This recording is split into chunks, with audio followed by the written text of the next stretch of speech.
对需要上班打卡的现代人来说，早晨总是争分夺秒，想在家安心吃顿早餐，再从容出门挤地铁，可能是许多年轻人难以实现的心愿。其实古代年轻人也差不多一样。《红楼梦》第49回里写，宝玉着急出门，等不及厨房送早饭，只拿茶泡了一碗饭，就着野鸡呱唧忙忙地咽完了。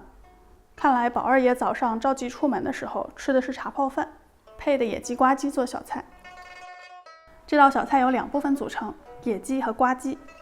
清代食谱书《杨小录》里记载过呱唧的做法。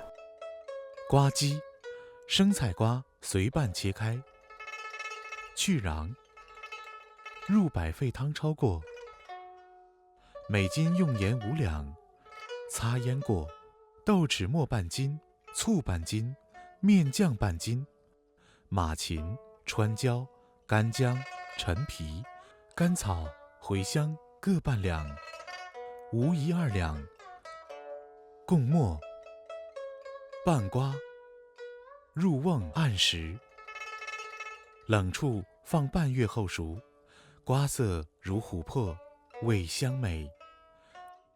按这个法子来说，用菜瓜做成的酱瓜就是呱唧。菜瓜是甜瓜的一种，有多种形态。瓜肉脆嫩，有甜瓜香而无甜瓜甜，可生吃也可入菜。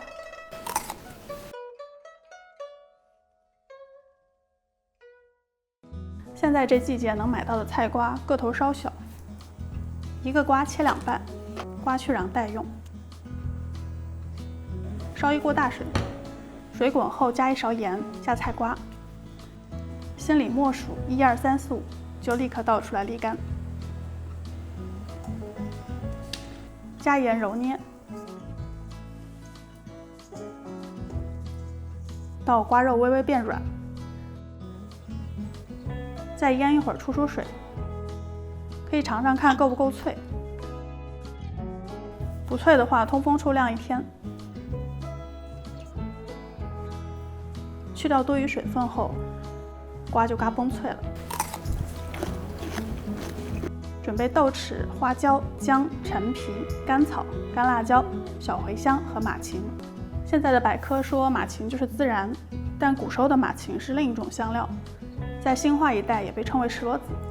其实这也是种误称，因为真正的石螺又是不同的香料了。在欧洲料理中也常见。马芹在古籍中经常出现，现在却很难买到了，可以用小茴香或石螺代替。书中还用了无疑，也就是山榆树的果仁，古人用它是取其辛辣，现在也少见了，我换成了干辣椒。这些配料用搅拌机打成碎末，加入甜面酱和醋。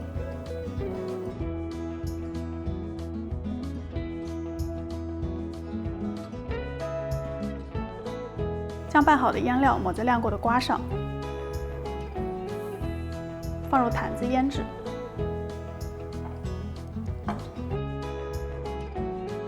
上面可以压个重物，放在15度以下的室温或冰箱冷藏，等待至少1个星期。瓜鸡有了，还差野鸡。清代调鼎集中记载过野鸡炒酱瓜的做法。之前做过的酱瓜过了1星期，表面的调料可以稍冲洗一下，果然已经瓜色如琥珀，味香美了。切丁待用。而野鸡已经是保护动物名单上的一员了，所以我选了珍珠鸡，可能它是目前市场上能买到最野的鸡了。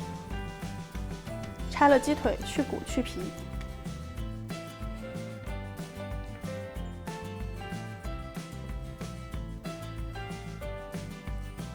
剩下部分别浪费，可以熬鸡汤。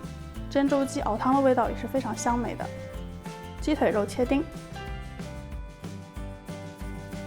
加1小撮盐、白胡椒粉、1小勺米酒、淀粉、酱油，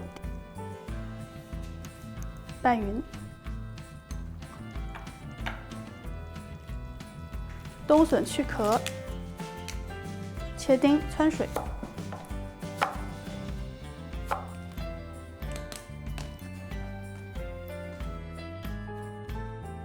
松子小火炒熟，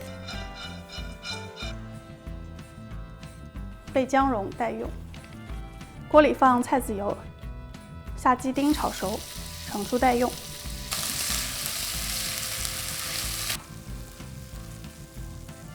再下瓜鸡翻炒，接着是冬笋和姜蓉，下鸡丁回锅，再下甜面酱翻匀，还有刚才炒好的松子。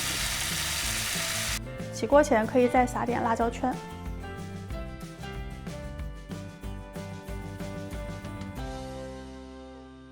这野鸡呱鸡是道下饭菜，冷热吃都行。呱鸡咸鲜回甘，鸡腿肉滑嫩弹牙，吃在嘴里是又脆又嫩又香。